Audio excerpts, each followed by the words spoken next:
दोस्तों आज हम बात करेंगे कंपनी के शासनकाल में लगाया गया 1773 का रेगुलेटिंग एक्ट क्या था। इसे अधिनियम का अति महत्वपूर्ण संवैधानिक एक्ट माना जाता है। भारत में ईस्ट इंडिया कंपनी के कार्यों को नियमित और नियंत्रित करने की दिशा में ब्रिटिश सरकार द्वारा उठाया गया यह पहला कदम था। इसके द्वारा पहली बार कंपनी के प्रशासनिक और राजनीतिक कार्यों को मान्यता मिली थी। इसके द्वारा भारत में केंद्रीय प्रशासन की भी नींव रखी गई थी।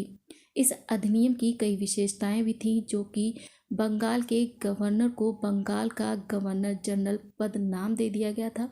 उनकी सहायता के लिए एक 4 सदस्यीय कार्यकारिणी परिषद का भी गठन किया गया था।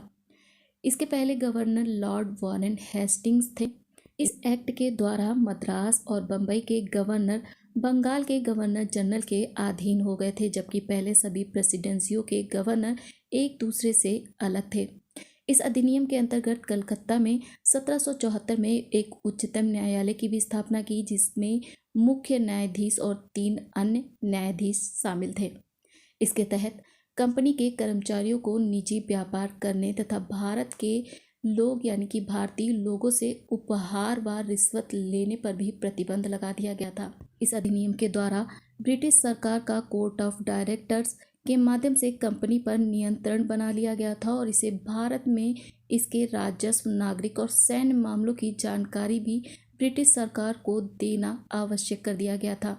इसके बाद में 1784 में पिट्स इंडिया एक्ट आया, जो रेगुलेटिंग एक्ट जो 1773 की कमियों को दूर करने के लिए ब्रिटिश संसद ने एक संशोधित अधिनियम 1781 में पारित कर इसे एक्ट ऑफ सेटलमेंट के नाम से भी लागू कर दिया गया।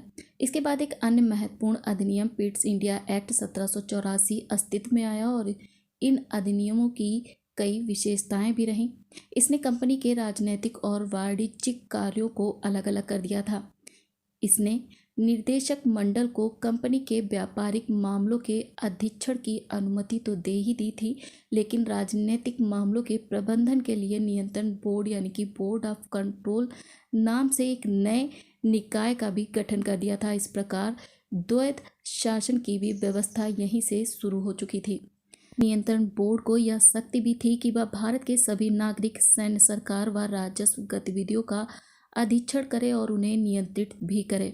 इस प्रकार यह अधिनियम 2 कारणों से महत्वपूर्ण रहा। पहला कारण यह था कि भारत में कंपनी के अधीन क्षेत्र को पहली बार ब्रिटिश आधिपत्य का क्षेत्र कहा गया था और दूसरा कारण ब्रिटिश सरकार को भारत में कंपनी के कार्यों और उसके प्रशासन में पूर्ण नियंत्रण भी प्रदान कर दिया गया था। इसके बाद में 1833 का चार्टर अधिनियम आया, जिसमें ब्रिटिश भारत के केंद्रीकरण की दिशा में अपना कदम उठा चुके थे। इस अधिनियम की भी कई विशेषताएं रहीं और इस अधिनियम ने बंगाल के गवर्नर जनरल को भारत का गवर्नर जनरल बना दिया था, जिसमें सभी भारतीय और सैन्य शक्तियां निहित थी। इस अधिनियम ने पहली बार एक ऐसी सरकार का निर्माण किया जिसका ब्रिटिश कब्जे वाला संपूर्ण भारतीय क्षेत्र पर पूर्ण नियंत्रण था। लॉर्ड विलियम बेंटिक भारत का पहला गवर्नर जनरल बना था।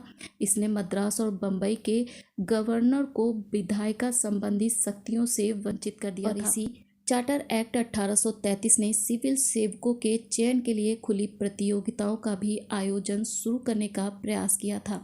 तो दोस्तों आज के लिए बस इतना ही। उम्मीद है आज का ये वीडियो आपको पसंद आया होगा। अगर आज का ये वीडियो आपको पसंद आए तो इसे लाइक, शेयर करें और चैनल को सब्सक्राइब जरूर करें। मिलते हैं आपसे अगले वीडियो के साथ में, तब तक के लिए thanks for watching and take care.